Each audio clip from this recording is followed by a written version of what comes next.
యాదవ సామాజిక వర్గం అభివృద్ధికి అన్ని విధాలా కృషి చేస్తానని రాష్ట్ర యాదవ కార్పొరేషన్ డైరెక్టర్ నక్కా నారాయణరావు పేర్కొన్నారు. కాకినాడ రూరల్ ఇంద్రపాలెం గ్రామంలో యాదవ సంక్షేమ సంఘ అధ్యక్షుడు మాసుమేను గంగయ్య ఆధ్వర్యంలో రాష్ట్ర యాదవ కార్పొరేషన్ డైరెక్టర్ నక్కా నారాయణరావుకు ఘనంగా స్వాగతం పలికి దుశాల్వతో సన్మానించారు. ఈ కార్యక్రమంలో సీనియర్ టీడీపీ నాయకులు యనమల రాజేష్ ముఖ్య అతిథిగా పాల్గొని మాట్లాడుతూ రాష్ట్ర ముఖ్యమంత్రి చంద్రబాబు నాయుడు, ఉప ముఖ్యమంత్రి పవన్ కళ్యాణ్, కాకినాడ ఎంపీ తంగళ్ల ఉదయ్ శ్రీనివాసులకు ప్రత్యేక కృతజ్ఞతలు తెలిపారు. యాదవ సామాజిక వర్గ యువత అభివృద్ధికి అహర్నిశలు పాటుపడతారన్నారు.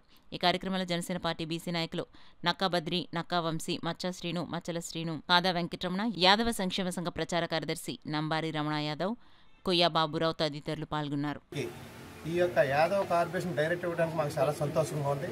అలాగే యనమల రామకృష్ణ గారు ఆశీస్సులతో, తర్వాత దివ్య గారు మేడం గారు ఆశీస్సులతో, మరి తమ్ముడు యనమల రాజేష్ గారు దీవెనతో మరి తమ్ముడికి ఈరోజు ఈ యాదవ సంఘం తరపున శుభాకాంక్షలు తెలియజేస్తూ ఈ డైరెక్ట్ ఇచ్చినందుకు మా యాదవులకి చాలా సమస్యలు. ఎందుకంటే యువతకి ఉద్యోగ అవకాశాలు, తర్వాత గొర్రెలు కాసుకున్న వాళ్ళకి చాలా, ఎందుకంటే 50 సంవత్సరాలతోటి వాళ్ళు ఎందుకంటే మూలన పడిపోయిన పరిస్థితుల్లో మరి అవన్నీ కూడా మా తమ్ముడు ఆ యొక్క డైరెక్టర్గా యాదవ సంఘం డైరెక్టర్గా ఉన్నాడు కాబట్టి మరి ఆ సమస్యలను తీసుకెళ్ళి మా సంఘానికి ఏ చిన్నది వచ్చినా సరే మరి మా తమ్ముడు ఆయన మామూలుగా గవర్నమెంట్ దృష్టిలో పెట్టి అవన్నీ కూడా సమకూరుస్తాడని ఈ సంఘం తరపుని నేను శుభాకాంక్షలు తెలియజేసుకుంటూ సెలవు తీసుకుంటాను.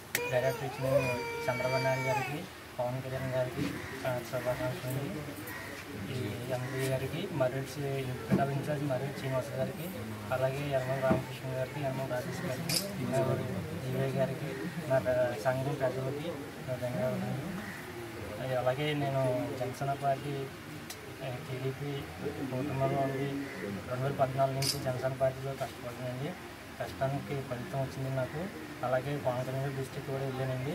ఈ యాదవ సంఘం కార్పొరేషన్లో కూడా నాకు చంద్రబాబు నాయుడు గారు, అలాగే మన పవన్ కళ్యాణ్ గారు నాకు మంచి అవకాశం ఇచ్చినందుకు గుర్తింపు ఉంటుంది.